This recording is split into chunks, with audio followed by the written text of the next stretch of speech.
पाटणमरळ येथे 4 तारखेपासून सुरू असलेला कोयना दौलत डोंगरी महोत्सव आणखी 3 दिवस वाढवण्यात आलेला आहे। पर्यटन विभाग महाराष्ट्र व जिल्हा प्रशासन सातारा यांच्या संयुक्त विद्यमाने आयोजित केलेल्या या महोत्सवाचे हे दुसरे वर्ष असून महोत्सवाला पर्यटकांची आणि नागरिकांचा चांगला प्रतिसाद लाभत आहे। पर्यटकांचा वाढता प्रतिसाद पाहून हा महोत्सव आणखी 3 दिवस वाढवलेला आहे। उपमुख्यमंत्री एकनाथ शिंदे यांनी काल या महोत्सवाचा प्रतिसाद पाहून लोकांच्या पर्यटकांच्या आग्रहास्तव आणखी मुदत वाढवण्यास सांगितले आहे। 9 तारखेपर्यंत हा महोत्सव सुरू राहणार असल्याची माहिती पर्यटन मंत्री शंभूराज देसाई यांनी दिली आहे।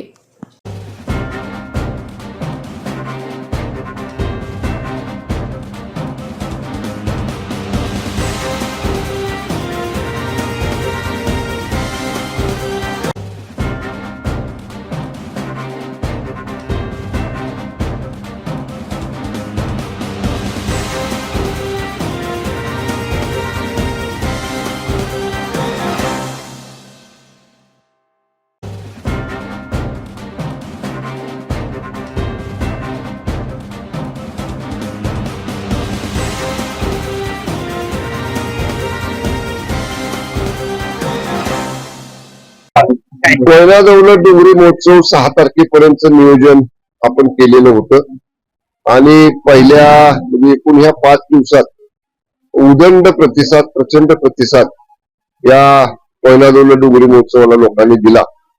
काल आमचे नेते आणि राज्याचे उपमुख्यमंत्री आदरणीय एकनाथजी शिंदे साहेब काही उद्घाटनाच्या कार्यक्रमाच्या निमित्तानं आणि डोंगरी महोत्सवाला भेट देण्याच्या निमित्तानं इथं आलेले होते। त्यांनी तो सगळा लोकांचा प्रतिसाद पाहिला आणि लोकांनी त्यांच्याकडे देखील मागणी केली की हा महोत्सव वाढवा। आणि काल मग साहेबांनी मला आदेश दिला की लोकांची मागणी आहे ती शेवटी आपलं सरकार लोकांच्यासाठी आहे आणि तुम्ही हा महोत्सव वाढवा।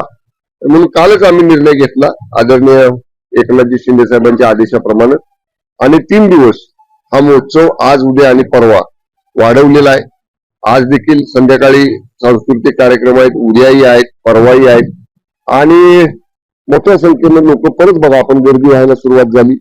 लोकांना हा आस्वाद घ्यायला मिळतोय आणि एक त्या माध्यमातून जनतेची सेवा, जनतेला काही चांगलं देण्याचा प्रयत्न निश्चितपणे आम्ही या ठिकाणी करतोय आणि उदंड प्रतिसाद या पुढच्या 3 दिवसामध्ये सुद्धा मिळेल।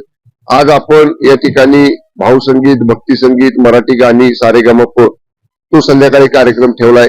उद्या फोक बँडचा कार्यक्रम संध्याकाळी आहे आणि परवा दिवशी अवधूत गुप्ते लाईव्ह हा अवधूत गुप्तेंच्या त्यांचा कार्यक्रम या ठिकाणी आयोजित केलेला आहे।